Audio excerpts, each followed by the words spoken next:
যখনই সত্যি কথা বলতে বাড়ির খাবার খেয়ে খেয়ে একদমই মুখে অরুচি চলে আসে, তখনই কিন্তু আমরা এরকম রেস্টুরেন্টে চলে আসি। আর অনেকদিন সত্যি কথা বলতে বাড়ির খাবার খেয়ে খেয়ে না মুখটা একদম অরুচিও বা হয়ে গিয়েছিল। মানে বাড়ির খাবার যাই সুন্দরভাবে করি না কেন, খেতে একদমই ভালো লাগতো না, বিশেষ করে ওর বাবার মুখে।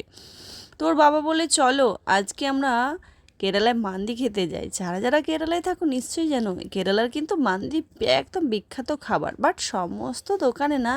বাট আমরা যেখানটাতে এসেছি আমাদের বাড়ির কাছে, ওখানে কিন্তু মান্দিটা সত্যি খুব টেস্ট হয়। বাট অন্যান্য জায়গায় পাওয়া গেলেও সেখানের মান্দিরও কিন্তু সুন্দর টেস্ট হয়।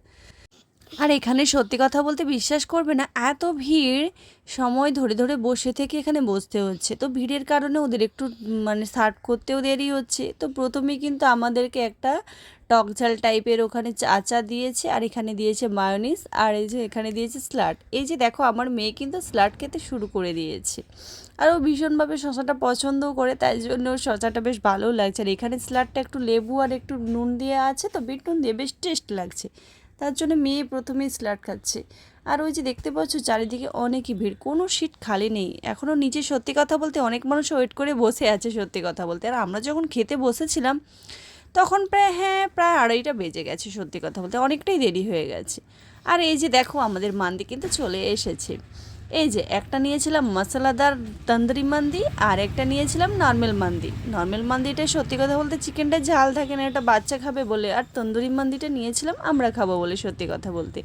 বাট এখানে এই 2 পিস মাংস দেয়, বাট রাইসটা কিন্তু তুমি আনলিমিটেড নিতে পারো, কোনো পয়সা নেয় না, বাট রাইসটা খেতে সুপার। তো দেখো এখানে কিন্তু চলে এসেছে। আর মান্দি কারা কারা খেয়েছো, যারা যারা কেরালায় থাকো তারা নিশ্চয়ই খেয়েছো, এর টেস্ট কিন্তু দারুণ সত্যি কথা বলতে, মানে এক কথায় অসাধারণ। আমরা যেমন বিরিয়ানি টিরিয়ানি খেলে যেমন আমাদের অ্যাসিড হয়ে যায়, বাট এটাতে সত্যি কথা বলতে বিশ্বাস করো কোনো প্রকারের অ্যাসিড বা কোনো কিছুই কিন্তু হয় না এটাতে সত্যি কথা বলতে।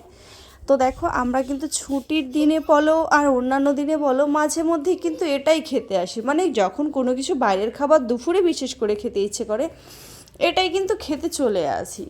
আর এটা একটা প্লেট পিছু নিয়েছিল 300 টাকা, তো আমরা দুটো নিয়েছিলাম, তো তাই জন্য আমাদের 300 600 টাকা নিয়েছে। এই যে দেখো আমাদের খাওয়া কিন্তু শেষের পথে, মানে আমি তো খেতে আর পারছিলাম না, তারপর মেয়ের জন্য একটু বসে থাকতে হলো, কারণ ছোট বাচ্চা তো ওর তো খেতে সময় লাগবে। 3বার সত্যি কথা বলতে এতটাই টেস্ট ছিল যেন 3বার রাইস নিয়েছি। আর এত মশলা দেওয়া ছিল, দেখতেই পাচ্ছ কতগুলো এলাচ তোমাদেরকে দেখালাম, এত এত এলাচ দিয়েছে। আর আমার মনে হচ্ছে মান্দিতে যতগুলো এলাচ দিয়েছিল আমার পাতেই মনে হচ্ছে সবগুলো পড়েছে, কারণ কতগুলো এলাচ জমা হয়েছে দেখো সত্যি কথা বলতে মাথা খারাপ হয়ে যাবে। আর মেয়ে দেখো ও ধীরে ধীরে খাচ্ছে, আমাদের খাওয়া হয়ে গেলে ওর তো খেতে একটু সময় লাগবে, তার জন্য ওর জন্যই কিন্তু বসে থাকা আমাদের, আমরা বসে আছি কখন ওর খাওয়া কমপ্লিট হবে আর এখান থেকে উঠে যাব আমরা।